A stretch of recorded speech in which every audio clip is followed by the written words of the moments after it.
Bom, gente, vou fazer aqui uma atividade estrutura algébrica, mas antes a gente precisa verificar aqui algumas observações.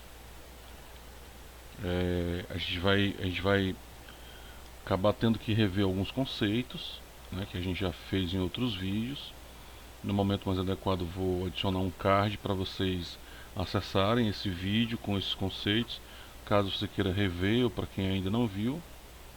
Tá bom? E a gente vai fazer um pouquinho diferente da outra vez que a gente trabalhou com alguns conceitos de grupos, que é primeiro a gente vai ver a questão, ver o que a questão sugere, e enquanto a gente vai resolvendo a questão, dando as respostas, a gente vai dando os conceitos e apontando algumas coisas para vocês lembrarem.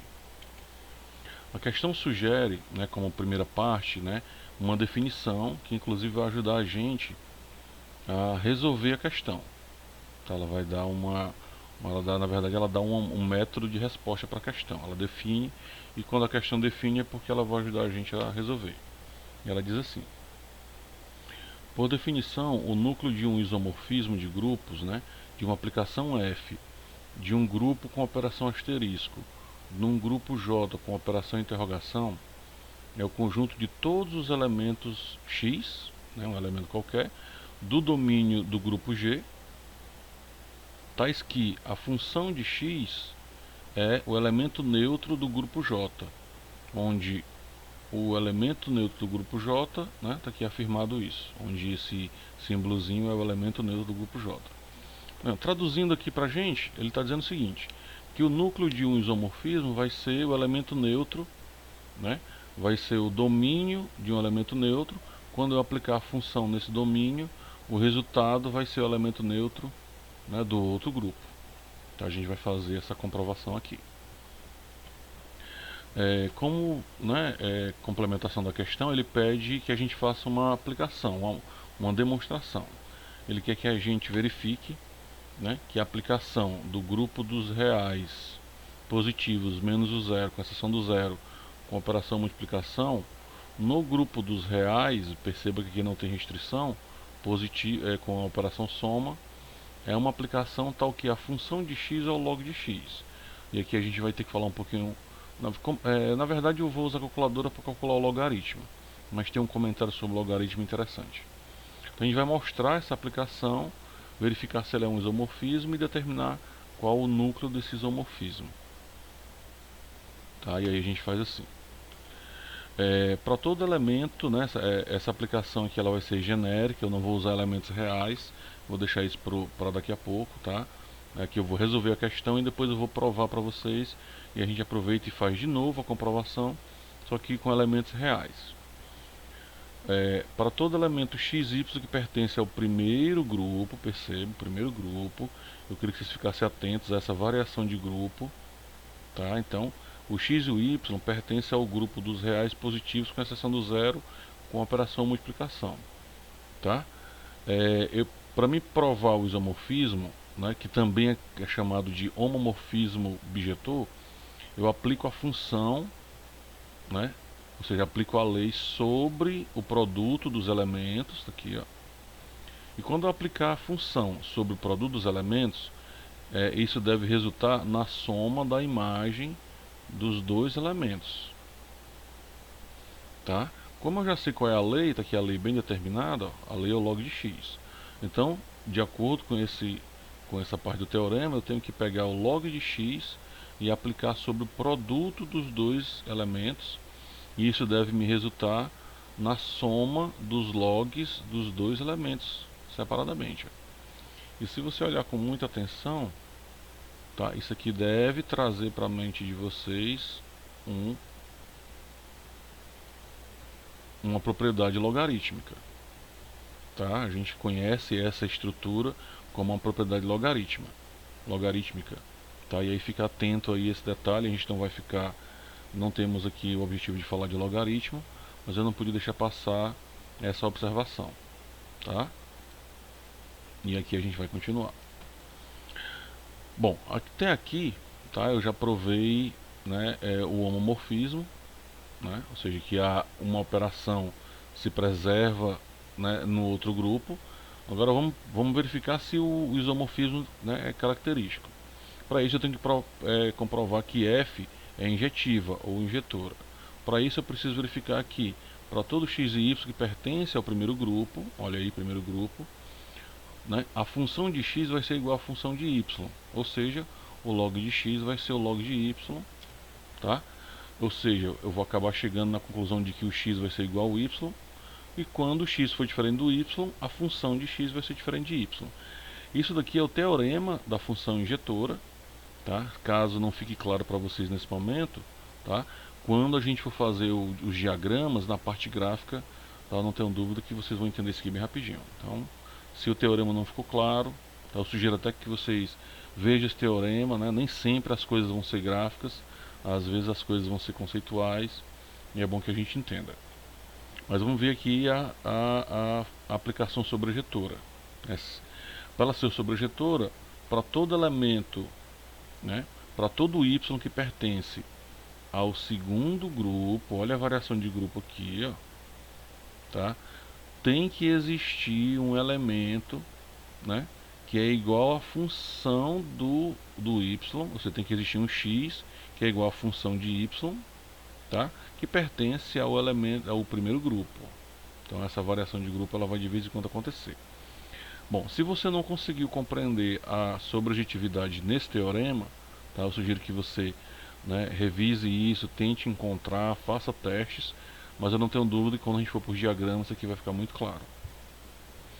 Até aqui eu comprovei o isomorfismo objetor, aliás, o homomorfismo objetor, que a gente chama de isomorfismo, tá? Quando eu encontro homomorfismo com função objetora, com função injetora e sobrejetora, eu também posso dizer que eu tenho um homomorfismo bijetor. Mas, resumidamente, nós vamos chamar de isomorfismo. Ou seja, além dos grupos preservarem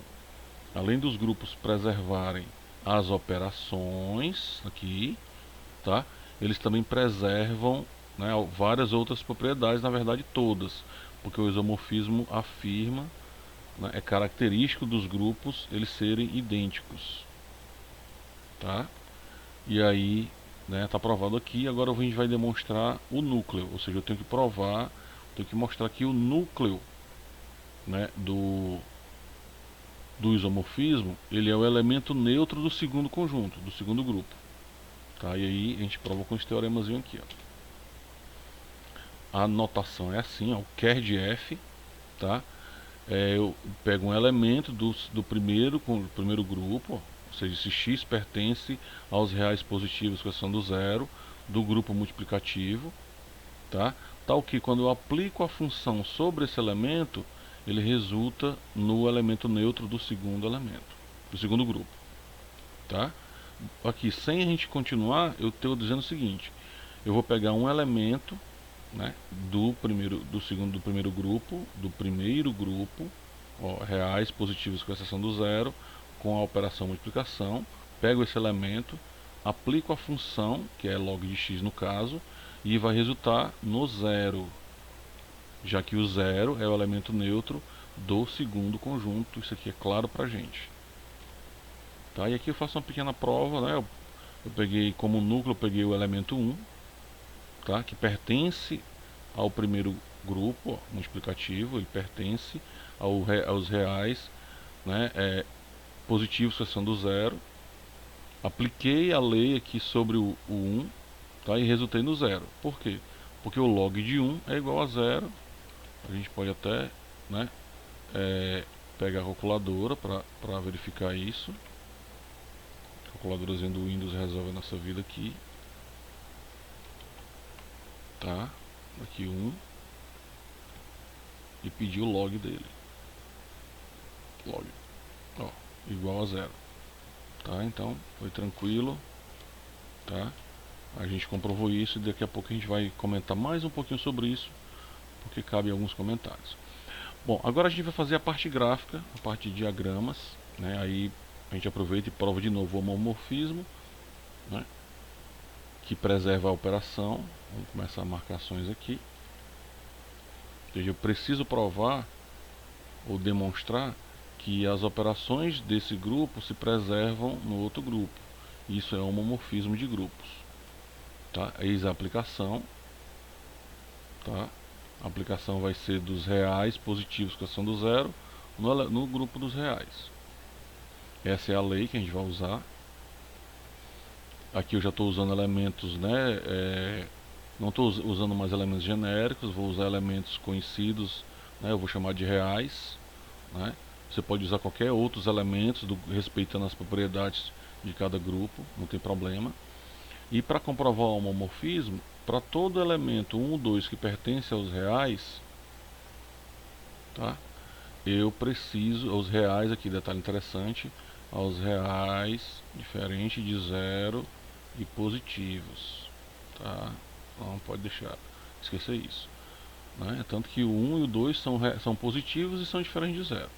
Eu aplico a função sobre o produto desses dois elementos, eu aplico a lei, e isso tem que ser igual à imagem do primeiro elemento mais a imagem do segundo elemento. Resumindo, a soma das imagens. Tá? A gente vai fazer isso graficamente. Ó. Aqui, ó, primeiro grupo, segundo grupo, tá? Vou aplicar aqui a F, eu já fiz, né? F de 1, tá aqui a calculadora. Tá? F de 1 é igual a 0, então vai dar aqui. Então, quando eu aplico a função sobre esse elemento, tá? Eu chego nessa imagem. Tá? Vamos aplicar agora a imagem no domínio 2. Então, vou limpar aqui. 2 log. Aí dá um númerozão grandão, mas eu vou aproveitar só uma casa decimal da 0,3. Então, o log de 2 é igual a 0,3, ou seja, a imagem do 2 é 0,3. Tá? É essa a imagem do segundo elemento. Aqui é o produto. Aqui a gente vai de novo, né, acho que pela terceira vez, comprovar o homomorfismo, ou seja, quando eu aplico o produto em um grupo, tá? Essa operação ela tem que ser preservada na soma das imagens. Tá? Então tá aqui. Ó. Como é que eu vou fazer? Eu vou aplicar o F nesse produto. Esse produto 1 vezes 2 dá 2. Sem problema. Todo mundo já sabe qual é o F de 2, está aqui no cantinho, mas eu vou fazer de conta que eu não sei. O F de 1 eu também já conheço, é 0. E o F de 2, mais o F de 2, eu já sabia que era 0,3 porque eu já calculei. Tá? E o F de 2 vai ser igual a 0 mais 0,3, que nada mais é do que 0,3, tá? Ou seja, comprovando que quando eu, né, que a multiplicação ela é preservada na adição do outro grupo, tá bom? Ou seja, na verdade eu só fiz provar que, na verdade isso aqui é o número 2, tá? Você pode até achar que está repetido aqui, mas não está, está repetido porque eu estou representando graficamente, tá? Mas em universos reais, tá? Ia ser simplesmente o 2. 2, né? Ele não precisa se repetir, só se repete porque aqui está representado graficamente. Então aqui eu comprovei, né, o meu homomorfismo de grupos entre esses dois grupos, tá? E agora a gente vai verificar se esse homomorfismo ele é bijetor. Se ele for bijetor, a gente tem o isomorfismo,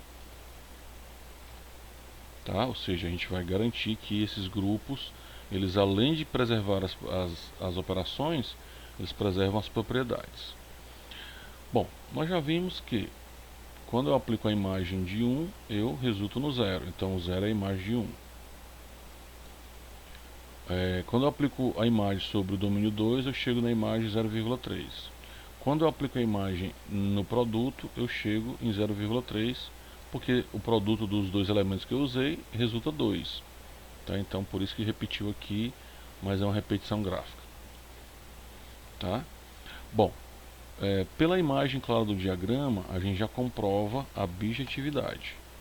Eu já vejo, né, que cada elemento do domínio tem uma imagem exclusiva no contradomínio. Cada elemento do domínio tem uma imagem exclusiva no contradomínio. Cada elemento do domínio tem uma imagem exclusiva no contradomínio. E também comprovo que o conjunto das imagens é exatamente igual ao conjunto contradomínio, que é esse conjuntão aqui, né? Com essas duas características, a gente diz que a função é bijetora, tá?